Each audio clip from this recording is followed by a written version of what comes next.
Chapter 16. Mungo was sitting by the fire reading his paper when Col went in.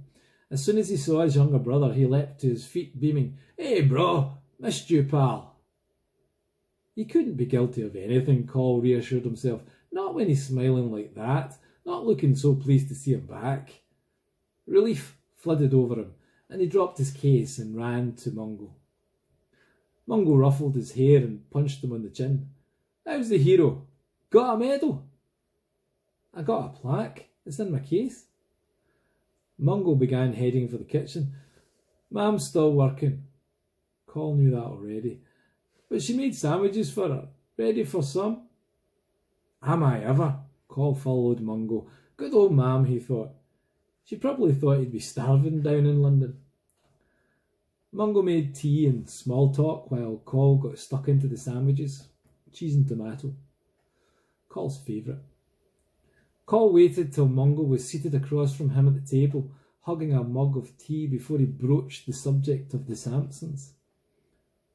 Something terrible happened, he began, dreading actually saying the words.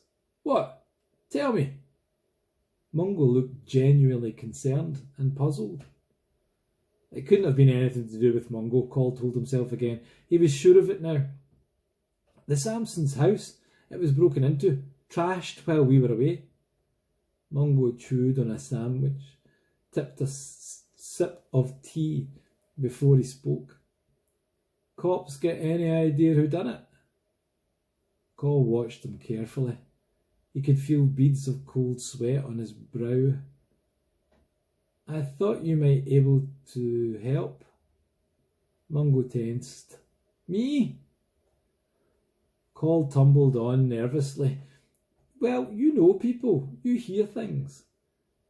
Whoever it was made an awful mess. It was just awful, and the furniture was ruined, totally ruined." Mungo looked unconcerned. "Well, they've got plenty of cash. Can afford to buy some more, eh?" He sounded callous. Col had heard him like that many times before, and before Col would probably have laughed. But this was different. This was the Sampsons.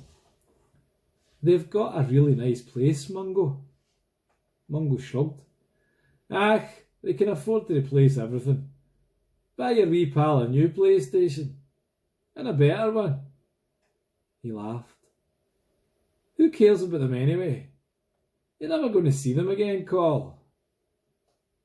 Col felt his blood go cold, a shiver running very slowly all the way down his spine.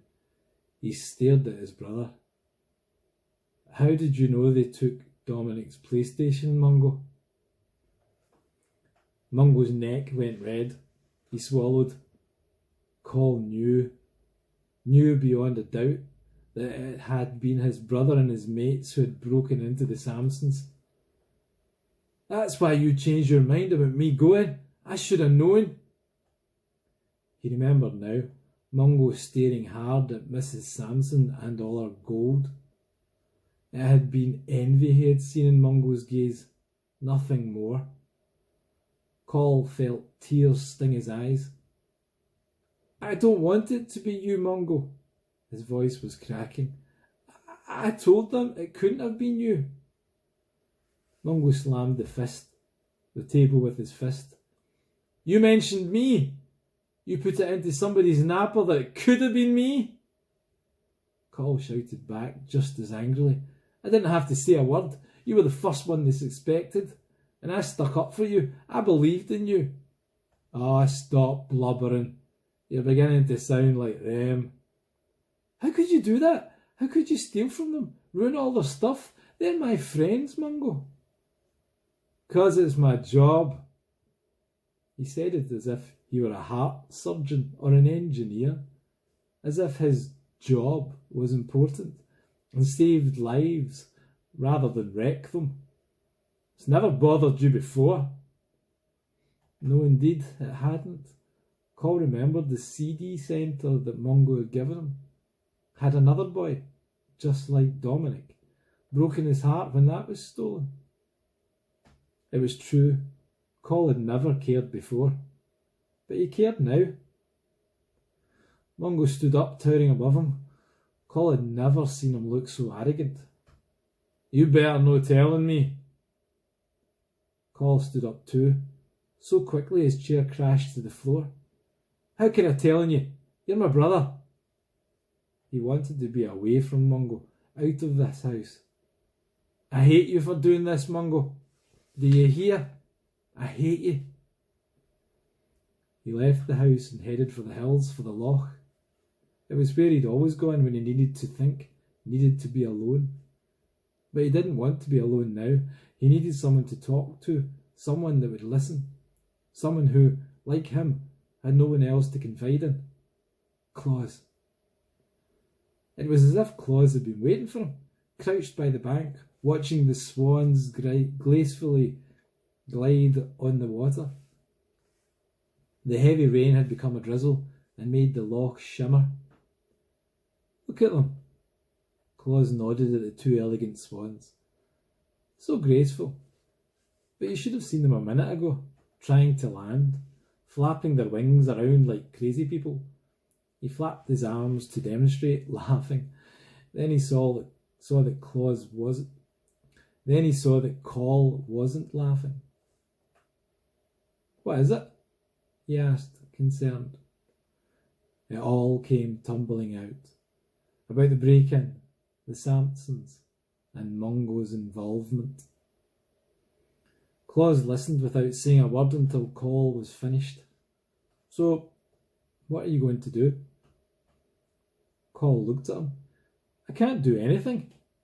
Do you not see that? He's my brother." "But, Col, he betrayed you." And that was what hurt more than anything. Mungo had betrayed him. He had used them. Col felt like an accessory, as if he had decoyed the Sampsons to London, leaving Mungo free to do whatever he wanted. And even knowing that, it didn't make any difference. "I can't tell on him," he said. Claus, for the first time since Col had known him, sounded angry. "I don't understand you. What has he done to deserve your loyalty? Nothing. If you tell the police, the Sampsons might be able to get some of their belongings back. Yet you still refuse to tell." "Yes," Col snapped at him. "You don't understand. Mungo doesn't have to do anything to deserve my loyalty. He's my brother. We're family. That's enough. I'll never turn on him. Never." Claus's face seemed to pale in the dark of the afternoon. He took a step back from Col, almost as if he wanted to be as far away from him as possible. "What made me think you'd ever help me?" His voice sounded bitter, not like Claus at all. Col had wanted to talk to Claus, but it hadn't helped. Claus could never understand. He turned and left him, running without looking backwards. He ran back towards the lights of the town that were shimmering through the drizzle. He was angry and he was hurt. He hated Mungo for this. What he had done had wiped out all the excitement, all the memories of his trip to London. All that seemed an age away now. It might never have happened. And Mungo was probably right. The Sampsons would never want to see him again, and he couldn't blame them for that. It didn't matter, he told himself. But deep down, he knew it did. He liked the Sampsons. He even liked daft little Dominic. But he'd never see them again now. All because of Mungo. Yes, he hated his brother because of this. But he'd never betray him.